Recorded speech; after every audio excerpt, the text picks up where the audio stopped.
I'm Matt McClure. And I'm Francesca Maxime, and this is Currents. 5 years after his death, Pope John Paul's influence continues. He was an example to young people. He was an example to me. I would love to be that holy one day. And baseball season got underway this week, but we'll look at the legacy of a different kind of Cardinal. Every week, the cathedral was packed. Why? Because of him. I guess they were waiting to hear what he had to say. Plus, Prepare Ye, using a Broadway musical as a pathway to God. They do pantomime and they have to act really silly, but they're also learning God's lessons that he taught.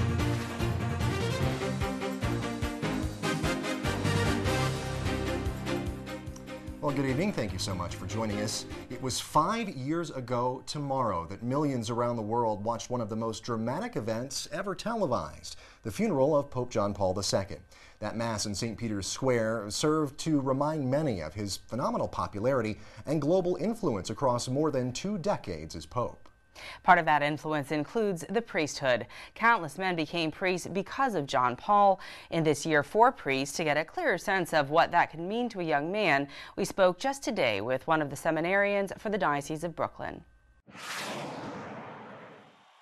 Pope John Paul II was a great example for Catholics and non-Catholics alike. For Catholics, definitely, he was the prime example of what it meant to be a true Christian, a true Catholic. He was a very, very holy man, very, very gentle soul, and it emanated from him in everything that he did. He became Pope immediately after the death of Pope John Paul I, who unfortunately died after only about 30 days as Pope. And so a few months later, all the cardinals came back together and they elected John Paul II. There was no hint as to it being him because he was from Poland, from a far-off land. Normally, popes came from the surrounding dioceses in Italy. It had been a few hundred years since a pope wasn't from Italy. He was a great traveler. He went to so many nations. I think it was somewhere over 120 countries that he traveled to throughout his entire papacy. He brought Jesus, he brought the gospel to so many lands, to so many people.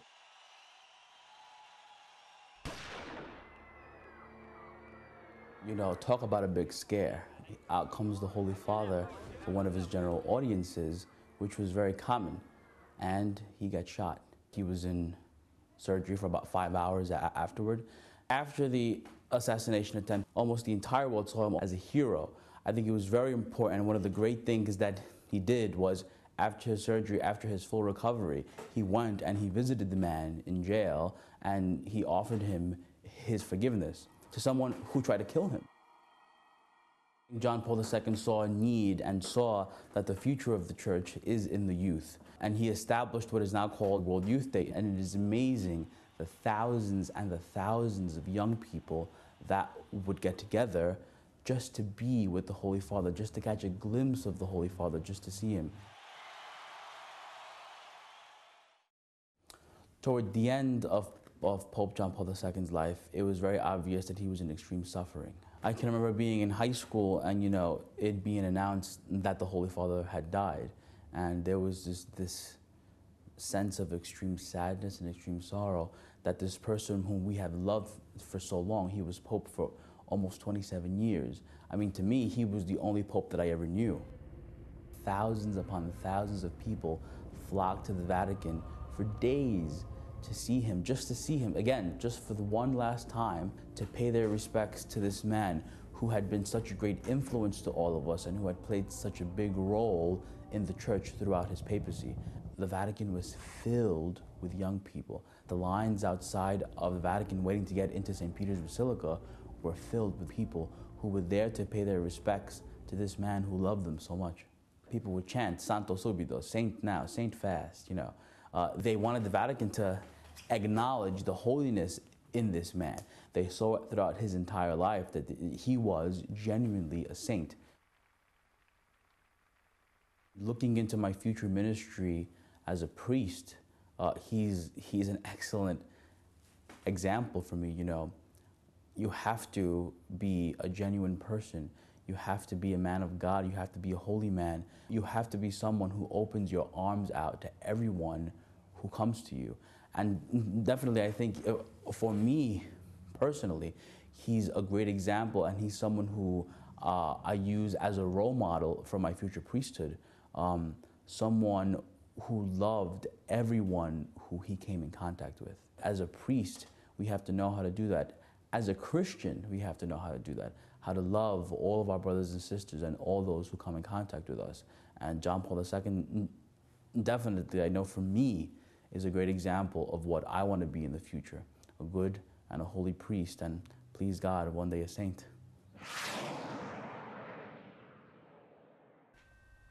Some powerful recollections there about Pope John Paul II. And as we kind of talked about this a little bit yesterday with the goings-on in the Archdiocese of LA, where the Cardinal there has been the leader of that Archdiocese for years, for 25 years, about the same amount of time that Pope John Paul served as Pope. And for him and for so many other young people, Pope John Paul was the only pope that they knew for their entire lives. So you can see just that admiration, that love, and that utmost respect that he and a lot of other young Catholics have expressed for the Pope. Certainly a lot of reverence there, and also a real inspiration for him as he continues on his studies and his, as he said, his path toward perhaps sainthood. I know. I like that. Well, when we come back, we'll have the rest of the day's headlines, including what may be the final chapter in the story of New York's last Catholic hospital.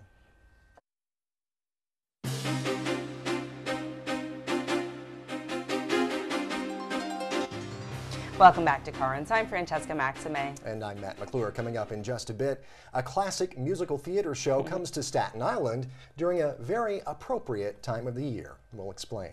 But first, let's turn to the day's headlines. The last Catholic hospital in New York City will close all inpatient services in a desperate bid to stay afloat. St. Vincent's Hospital in Greenwich Village has been serving patients for 160 years, but it's $700 million in debt and recently defaulted on its Chapter 11 bankruptcy plan. Last night, the hospital's board voted to shut down inpatient services as soon as an agreement can be reached on how to discharge or transfer patients to other hospitals. Outpatient services, such as the Women's Health Center and the HIV clinic, will continue operating as normal. The closure comes after a lengthy effort by St. Vincent's to find a way out of its debt.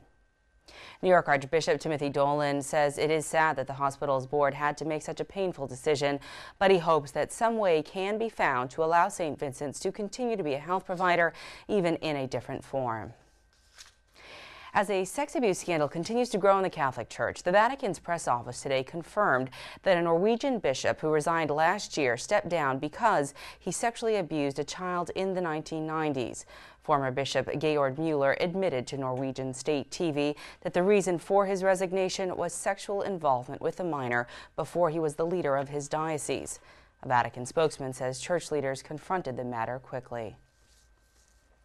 Meantime, the Vatican is stepping up its defense of Pope Benedict in the wake of the clergy sex abuse scandal. Vatican media outlets yesterday called accusations that the Pope covered up sex abuse cases, part of an anti-Catholic hate campaign.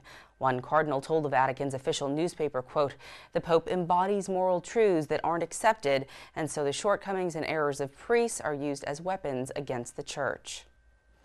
There are new accusations that documents used by the New York Times to criticize Pope Benedict may have been mishandled.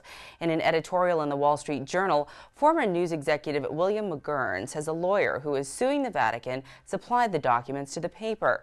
He says the Times did not sufficiently disclose the connection and people should be skeptical of their coverage. McGurn is a former executive at News Corp and a former speechwriter for President George W. Bush. A small community in southern West Virginia is dealing with incomprehensible loss. Monday, a massive explosion at the Upper Big Branch coal mine killed 25 miners, 4 others still missing. And as you might imagine, it's a horrible time and a horribly trying time for family and friends of those miners. Elizabeth Norica now at a local church and how they're offering support and comfort during this time of great pain and uncertainty. Sorrow sweeps across the southern coal fields, each day even harder for those dealing with this immense loss. Dozens gathered at St. Joseph's Catholic Church in Whitesville as the bishop held a special mass for those affected by the mine disaster. And the helicopters were hearing things. People were just on the streets crying and holding each other, people that didn't even know each other. I was afraid that, that they would not make it out. and I immediately started to pray for them. It could have been anybody. John Clemens works at the Upper Big Branch mine. Just hours after his shift ended, he got a call something horrible had happened. I just in disbelief. I mean, it just hit me. I couldn't believe it. That was within the 5-6 hour span that I got off. It's a trying time for the families of rescue workers as well. My son's one of them on rescue teams going in and hunting for the people. It just keeps you extremely worried and upset. As many turn to their faith to carry them through this time of unbearable grief, hope remains. I just think that everybody should support them all they can with prayers and any other kind of help they can get. That is Elizabeth Noriko reporting. Well, President Obama offered his deep condolences to the family and friends of the miners killed in that accident during an Easter prayer breakfast yesterday at the White House. The president also gathered with Christian leaders to celebrate the resurrection and take some time to reflect. As I am continually learning, we are, each of us, imperfect. Each of us errs by accident or by design. Each of us falls short of how we ought to live. Selfishness and pride are vices that afflict us all. It's not easy to purge these afflictions to achieve redemption, but as Christians, we believe that redemption can be delivered by faith in Jesus Christ. Among church leaders in attendance were Apostolic Nuncio to the U.S., Archbishop Pietro Sambi, megachurch pastor Joel Osteen, and the Reverend Peg Chamberlain, who is president of the National Council of Churches. A new report from the Centers for Disease Control says the teen birth rate in the U.S. fell in 2008. The rate had risen for the 2 previous years, but teen childbearing declined by 34% between those previous years of 1991 to 2005. The CDC says the rate fell by 2% in 2008. And finally, the Diocese of Brooklyn took some time out yesterday to honor some young people who give of their time to serve the church. They are altar servers, and they play a very important role in the church, and all that was recognized at Immaculate Conception Center in Douglaston, Queens.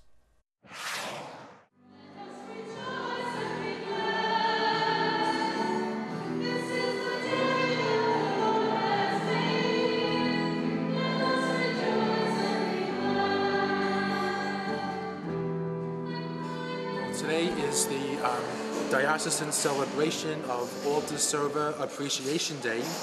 And basically it's an opportunity for the diocese to say thank you to these wonderful men and women who come forward and to serve in the church as ministers of the Lord's table as altar servers from all of the various parishes in the Diocese of Brooklyn and Queens.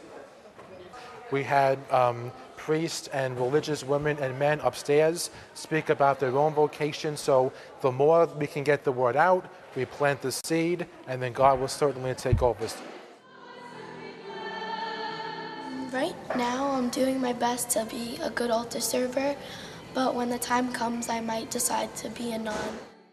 It's really fun and it's an honor to be on the altar with the priest and to serve God, to do your best. I've been an altar server since the 4th grade. I feel very blessed to be an altar server and that I can live out God's word by my actions. As we plan a day to honor and to give thanks to God for these servers, we want them to also connect their service of the Lord to the table to the greater way that they are called to be of service to the church. And we want them to think about how they are going to respond to the Lord's call of service in the future as brothers, sisters, and perhaps even the priest, we pray. God bless them. They're so cute. All right, we'll stay tuned. There's much more Currents coming up. Just ahead, we'll look at an archbishop who went against the tide, Cardinal O'Connor. This was a man who was a strong person, but loved everybody.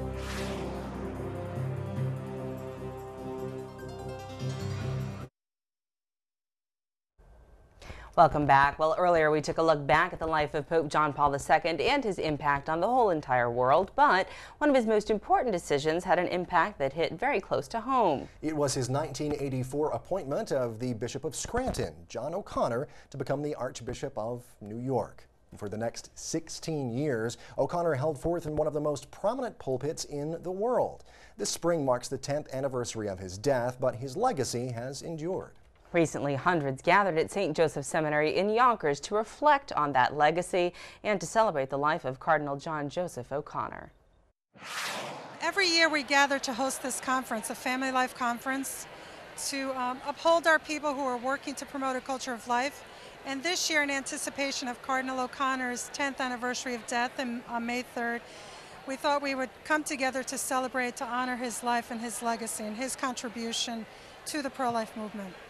He was a strong voice, he was a strong leader, people looked to him, he was prophetic, but the sisters knew him as a father and kind, always available, always accessible, but a huge heart. Everybody saw that. I think even his enemies respected that. They saw this was a man who was a strong person but loved everybody. And he was, I think what especially inspired me was he just seemed to be a man of steadiness and calmness, even though there were storms around him. And he'd be the first to admit that some of the storms were caused by prophetic, heroic, virtuous stances that he took, particularly in the pro-life cause. The pro-choice or the pro-abortion movement is losing its force. I think there are a number of sincere people within the movement who are beginning to question as they've never questioned before. What would he say to everyone if he was here today? I believe what he would say, quoting the words of our Lord Jesus, is that this is a demon that can be cast out only by prayer and by fasting. Well, first of all, he'd probably have a joke for us, which would be really useful right now. And he would simply say, he would tell you things that were both true but also meant to be prophetic and hopeful. He would tell us that we were strong and we had faced bad stuff before. He would remind us of our incredible resiliency over time and that everybody predicted we would be dead by now. You got to remember, he became Archbishop of New York at a time of deep Catholic doubt, questioning, confusion. And I would say that John O'Connor did for the Catholic Church in the United States what John Paul II did for the Church Universal, namely, restored a sense of Catholic confidence, trust, conviction, and fearlessness in the future. And he did that magnificently. He himself was just a towering sign of strength and serenity in the midst of a storm. He was a man who was an eternal optimist, and I don't think he'd be any more dissuaded today than when he was living, 15, 20 years ago and fully at the height of his pro-life activity. Do you have any interesting stories that you might want to share about him? Oh, goodness, I don't know which one to pick. I will tell you that the first story was after he hired me, and I was very impressed by him in every way. I was brought up before the body of bishops in a private executive session where only the bishops were allowed in to be introduced by His Eminence. And he was, famous in the public and really, a leader among equals in that group. And I got up after his wonderful introduction, and I said, I'd like to thank John Cardinal Kroll for that introduction. And instead of getting mad, I think I was 29, he burst out laughing. He was pounding the table. And I was so nervous that I didn't even know what I had said. And he never held it against me, thank God. One thing that sticks out in my mind was every week, the place was packed. The cathedral was packed. Why? Because of him. And you would see news cameras there practically every Sunday because I guess they were waiting to hear what he had to say. I think that more and more the country is getting to be sick of violence, and it's coming to recognize that this is the pristine violence, the violence against the baby in the womb. Well, obviously someone there in Cardinal O'Connor had made a difference in a lot of people's lives, and we're seeing, a lot about in that story, different sides of Cardinal O'Connor, the more humorous side, the sense of humor that he had there, obviously, with the story about the woman calling him by the wrong name. But then, you also have the very passionate side, and he was obviously a very passionate person about, the pro-life movement and the church's teaching on abortion. Yeah, definitely. And a lot of fond memories there from Archbishop Dolan as well. Yeah, nice to see him on the net. So, very cool. We'll stay with us. Here's much more currents coming up straight ahead. When we return, it's more than a high school musical. It's an exercise in spirituality. It's a lot of fun. I'm really enjoying it because we don't really talk about God or anything while we're doing theater in a regular drama club.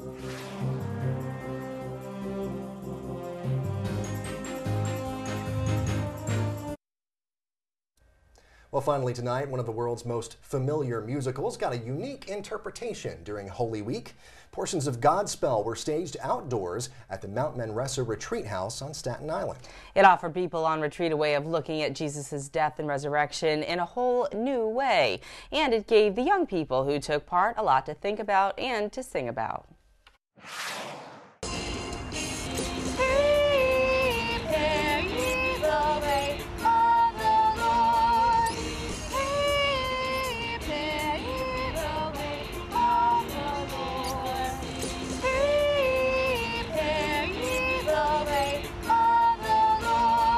Actually our first annual theater retreat.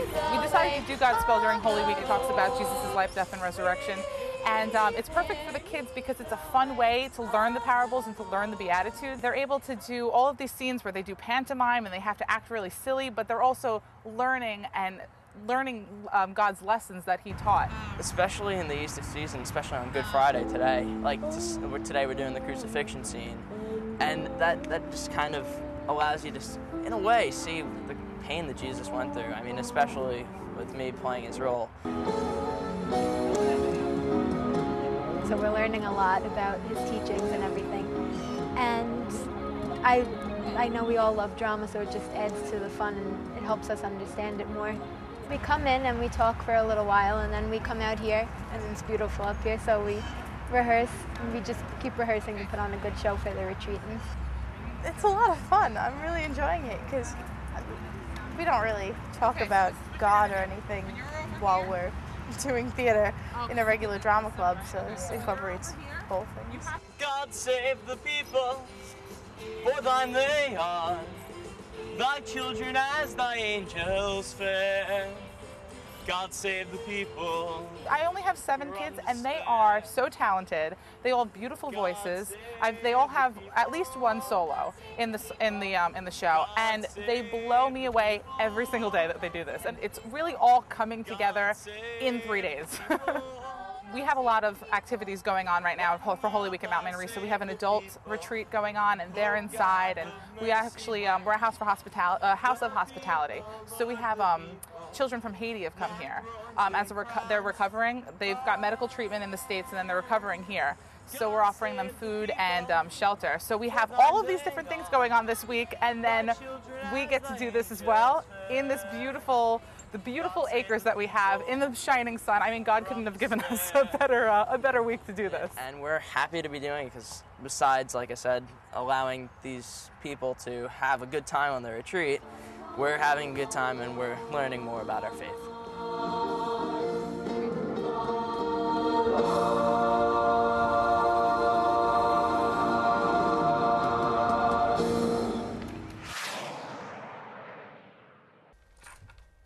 That is right up your alley. It is. I love. Okay, a little musical trivia here for you. Okay. The music to Godspell was written by Stephen Schwartz, who also wrote a current Broadway hit entitled. Wait, Billy Elliot? No, that's Elton John. Oh, sorry. Wicked. Oh, which I actually saw. Yeah, I saw it not that long ago. I saw it last summer. My friends from Florida came into town and they had extra tickets, so they brought me Green Girl along. Flying and all that. Yeah, exactly. So he's had some big Broadway hits, and this show Godspell not only has a very powerful message, obviously, but it's something that has spawned a lot of big hit songs. Prepare Ye the Way, Right. Day by Day, which is another big hit from this show, and others, and a movie starring Victor Garber as Jesus. The repository of all things musical theater right here, Mr. Matt McClure, everyone. He knows all of it. And also very current, too, because everybody's all inspired by Glee, and they're all, singing in the schools and singing in the streets and all of that. Even American Idol last night, I think, had a little Glee-inspired performance by Big Mike. So there you go. In any case. Very timely in many ways. Very good. Well, that is it for tonight's edition of Currents. Meantime, remember, we're always online at currentsny.net, and you can follow us on Twitter and become our fan on Facebook, too. Until next time, I'm Francesca Maxime. And I'm Matt McClure. Thanks so much for joining us. Have a great night.